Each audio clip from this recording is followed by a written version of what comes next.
Bonjour à tous et bienvenue. Alors je fais cette vidéo aujourd'hui pour vous parler de l'immigration aux États-Unis par le biais du visa K1 fiancé pour par la suite faire votre demande de green card.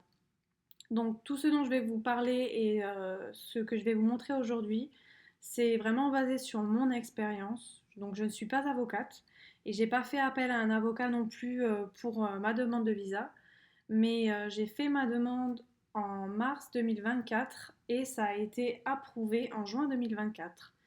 Donc cette vidéo est vraiment faite pour vous aider à remplir ce formulaire, donc le I-129F, et vous donner mes conseils. Pour commencer, vous trouverez donc ce formulaire sur le site de USCIS. Donc là, moi, celui que j'utilise aujourd'hui, c'est celui qui va expirer le 31 mars 2027. Donc assurez-vous bien d'utiliser celui qui est à jour. Ce visa-là, il va vous permettre d'entrer aux États-Unis à la condition de vous marier dans les 90 jours qui suivent votre arrivée. Par la suite, vous pourrez faire votre demande de green card. Donc pour commencer sur la première page, la première partie, donc c'est écrit for USCIS use only, donc on ne va pas la remplir. On va commencer ici. Part 1, information about you. Donc là, ça va être le citoyen américain qui va commencer à remplir cette partie. Donc il demande l'Alien Registration Number. Donc pour ma part, mon mari n'en a pas. Pareil pour USCIS Online Account Number. Donc quand on a une case qu'on ne remplit pas, il préfère qu'on mette NA, non applicable,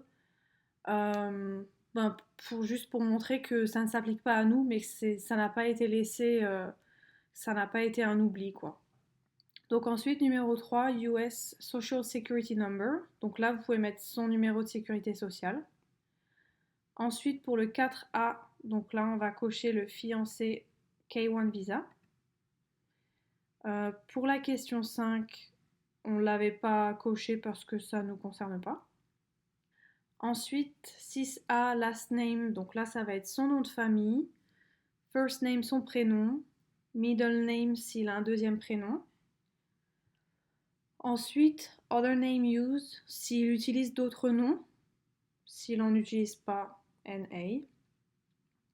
Ensuite, numéro 8, your mailing address. Donc là, in care of name, c'est s'il utilise un autre nom pour recevoir son courrier. Vous pouvez le rajouter là, mais si c'est le même nom que vous avez déjà rempli, vous pouvez juste mettre NA. Donc l'adresse, le numéro et le nom de la rue, la ville, l'état, le zip code et le pays. Et ensuite, il demande si cette adresse c'est la même que son adresse physique au citoyen américain. Donc si c'est le cas, vous cochez yes. Et si c'est pas le cas, vous cochez no. Vous avez de la place ici pour ajouter une autre adresse. Donc là, ils veulent qu'on liste toutes les adresses qu'il a eues au cours de ces 5 dernières années. S'il a toujours vécu à la même adresse, vous pouvez juste mettre NA. S'il a eu une autre adresse, eh ben, vous pouvez le remplir là. Et si jamais il y a eu d'autres adresses, vous pourrez le rajouter sur la dernière page ici. Donc n'oubliez pas de mettre le numéro de la page, le numéro de la partie et item number. Et ensuite vous remarquez donc physical address 3, 4, 5 si vous en avez plus. Et puis vous rajoutez à chaque fois la rue, la ville, le pays et les dates. Voilà. Donc on était ici. Ensuite, your employment history. Donc où est-ce qu'il travaille en ce moment? Donc quand est-ce qu'il a commencé et s'il y travaille toujours, vous mettez present. Et là, du coup, c'est pareil, il va falloir lister tous ces jobs qu'il a eu au cours de ces 5 dernières années. Donc là, vous avez un espace pour rajouter un deuxième employer. Et s'il y en a eu plus, ben du coup, pareil, à la fin, vous pourrez rajouter d'autres employers à la suite.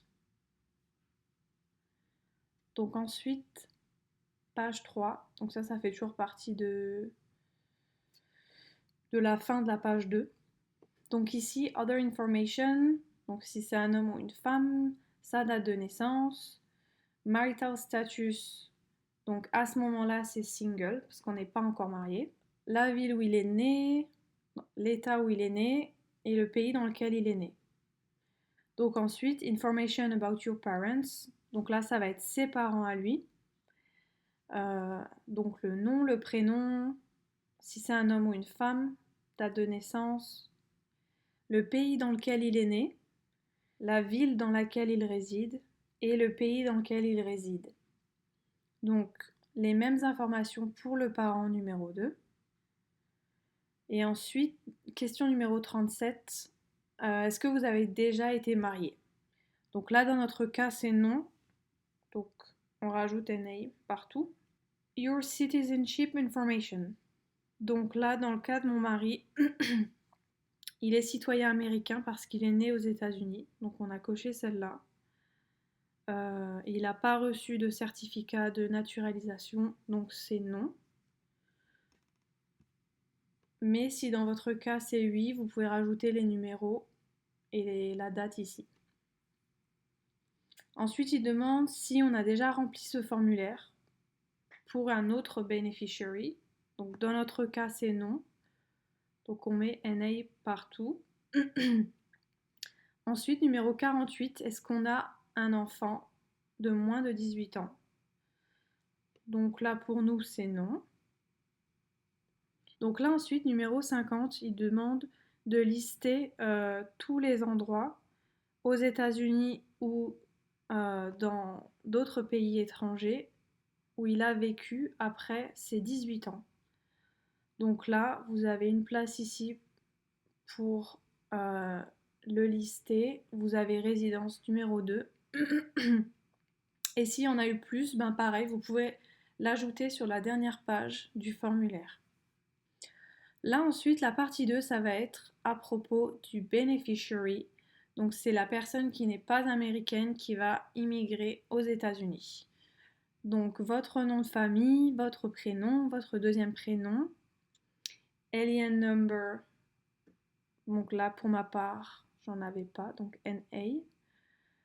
Social Security Number, j'en avais déjà un parce que j'étais au pair aux États-Unis, donc j'avais un numéro de sécurité sociale, mais si vous n'en avez pas, vous mettez juste NA.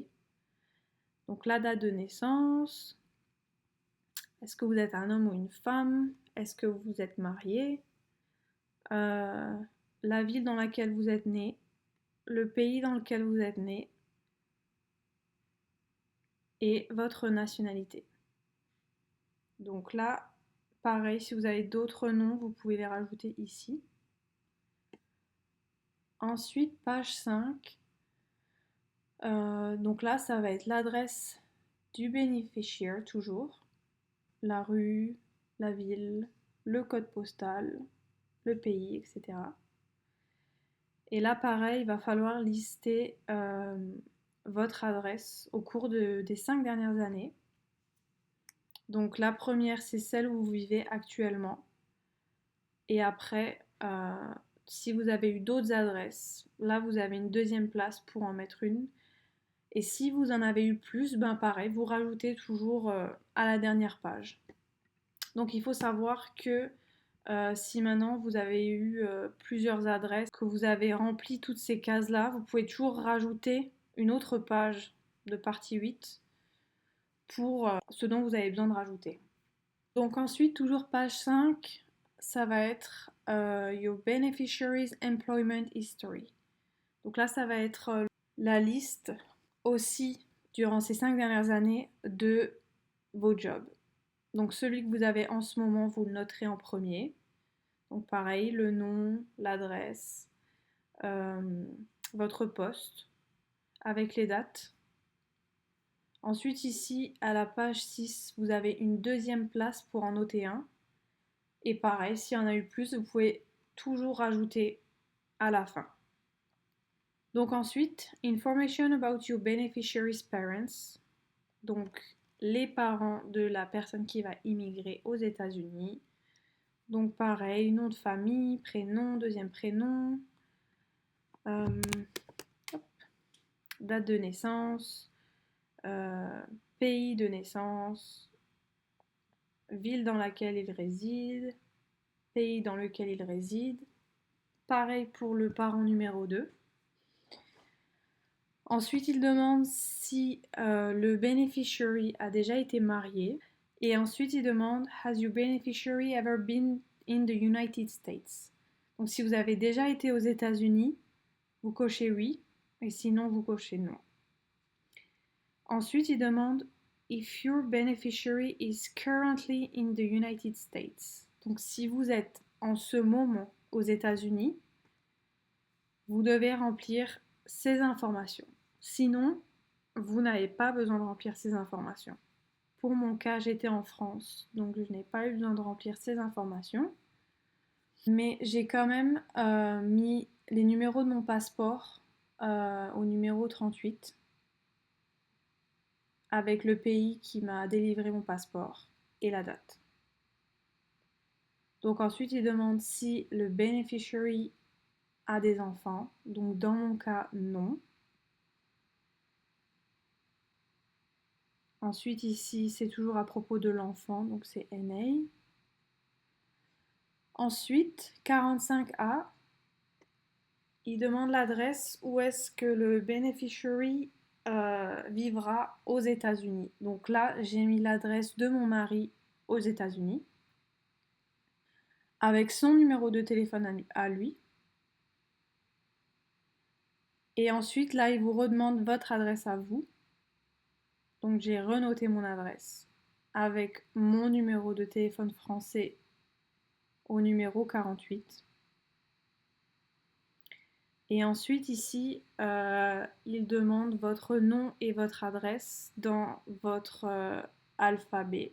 Bon, dans notre cas, c'est le même, donc il n'y a pas besoin de remplir ici.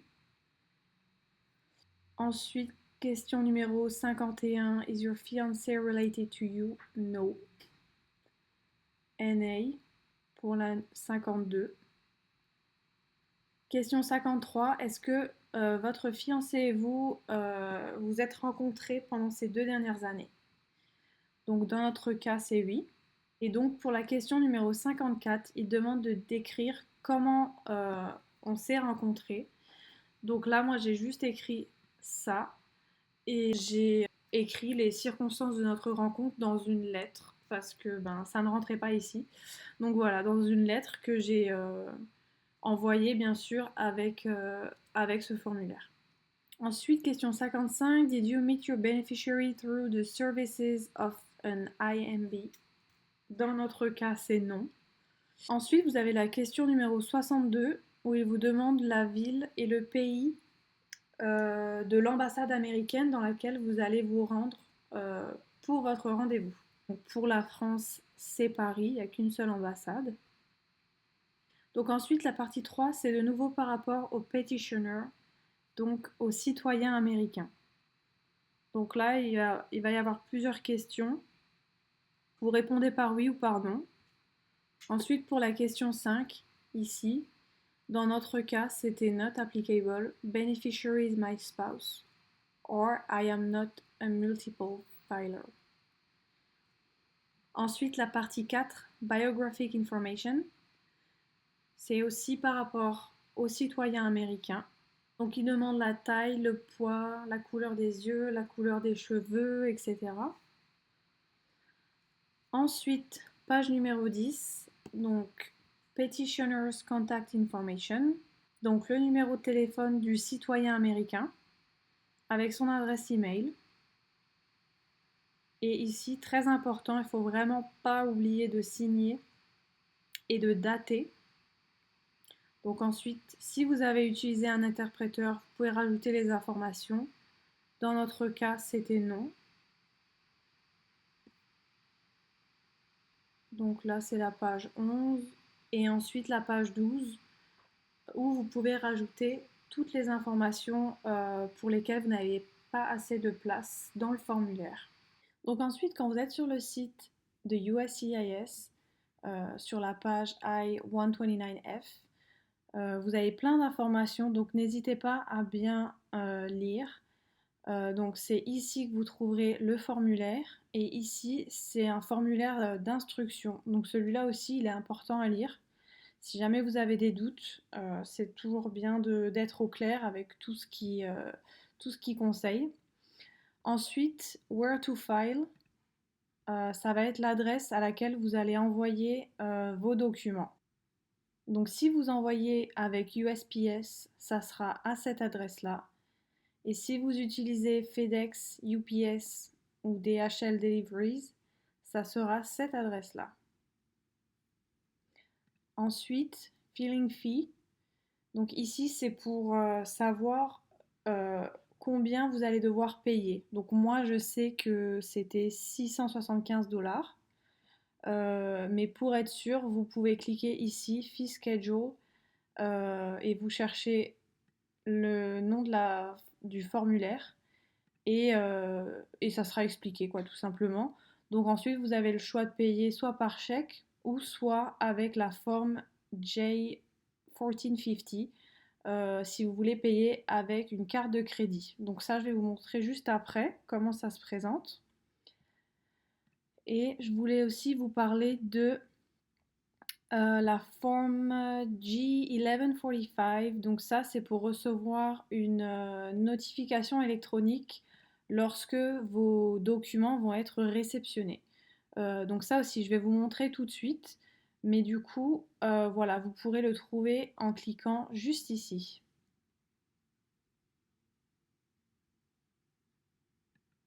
Donc ensuite vous trouverez ici la présentation de notre sommaire qu'on a mis vraiment au tout début du dossier. Donc on commence tout de suite par mettre le mode de paiement. Donc si vous avez un chèque, il faudra le mettre au tout début. Nous, du coup, on avait utilisé la forme G1450, donc c'est celle-là. Donc si vous voulez payer par carte de crédit, donc voilà, vous entrez toutes vos informations ici, nom, prénom, information de votre carte, et puis voilà. Donc ça, c'est pour le mode de paiement. Ensuite, du coup, e-notification, la forme G1145, dont je vous ai parlé tout à l'heure, pour recevoir une notification lorsqu'ils reçoivent votre dossier. Donc là, vous avez vraiment juste à remplir votre nom, prénom ici, adresse email et numéro de téléphone. Donc voilà. Ensuite, après la e-notification, on a mis du coup le formulaire I-129F, donc à la suite.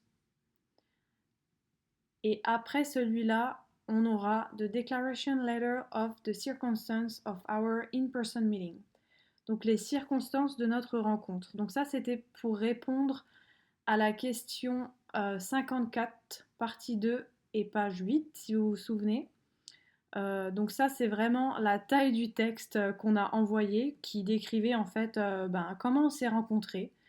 Donc n'hésitez pas à être le plus honnête possible. Et puis, euh, et puis voilà, bien tout détailler. N'oubliez pas de dater et de signer à la fin et de rajouter vos informations au début. Donc voilà. Ensuite, après celle-là, on a quelques pages qui parlent de The evidence of relationship to demonstrate that we were in each other's physical presence during the required 2-year period. Donc là, en fait, j'ai vraiment fait un dossier de 7 pages. Donc là, je vous ai juste mis une page exemple pour vous montrer à quoi ça ressemble. Donc voilà, avec un titre, les prénoms. Et en fait, j'ai vraiment mis le plus de photos possible, toujours en décrivant avec la date, une petite description et où est-ce que la photo a été prise. Donc en fait, j'ai vraiment mis plein de photos de nous, des photos avec nos amis, avec notre famille. Voilà, vraiment le plus de preuves en fait qui va montrer que vous êtes un vrai couple. Donc même si vous avez des billets d'avion, vous avez voyagé ensemble, des réservations avec vos noms dessus, vraiment, n'hésitez pas à mettre le plus de choses possible pour prouver que votre relation est réelle. Ensuite, après ça, Both letters of intent to marry. Et à la suite de ces deux lettres, on avait rajouté la facture de la bague de fiançailles avec nos invitations de mariage en exemple. Donc là, vous avez l'exemple de The Letter of Intent to Marry, l'exemple pour le beneficiary, mais il faudra vraiment deux lettres, une pour le beneficiary et une pour le petitioner. Donc pour le petitioner, j'ai pas mis d'exemple, mais il faudra vraiment juste échanger les noms et les mots. Donc en fait, c'est vraiment une lettre qui déclare que vous avez vraiment l'intention de vous marier avec votre petitioner durant les 90 jours qui vont suivre votre arrivée aux États-Unis. Donc n'oubliez pas de signer et dater à chaque fois aussi ces lettres. Et donc après ça, on va avoir le petitioner documents et beneficiary documents.